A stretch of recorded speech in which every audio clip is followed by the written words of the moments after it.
Buongiorno a tutti e benvenuti a una nuova puntata di Pillole di Napoletano. Oggi parleremo di un termine molto usato nell'ambito napoletano per indicare un determinato tipo di situazione molto particolare. Il termine in questione è strevz o streuzo, a seconda di o strevuzo, a seconda di come lo trovate nelle varie zone della Campania.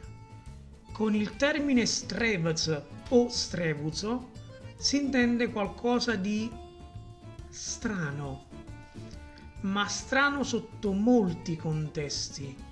Il comportamento di una persona normale, qualcosa di assolutamente incomprensibile,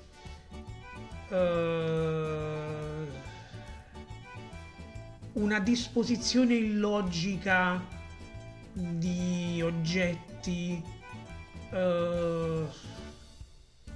anche una persona, credo di aver sentito nel corso degli anni anche identificare una persona che sembra avere dei comportamenti omosessuali con il termine strevez.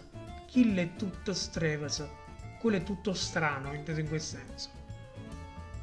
L'origine più probabile del termine strevuzo deriva dal latino, dalla locuzione extra usum, che vuol dire fuori dall'uso, fuori dall'ordinario.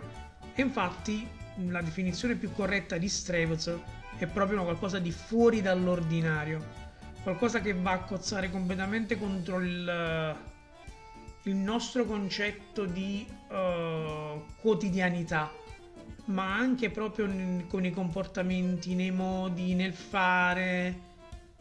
Una situazione può essere strevez, una persona può essere strevez. E un po' anche strevez spiegarvelo, perché probabilmente sarebbe molto più semplice avere un esempio visivo davanti di qualcosa di strevez.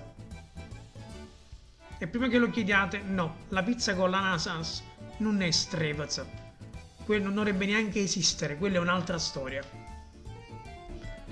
Detto questo, io vi saluto, vi ringrazio per l'attenzione, vi rimando a una prossima puntata di Pillole di Napoletano e come si dice sempre a Napoli, ciao Brim!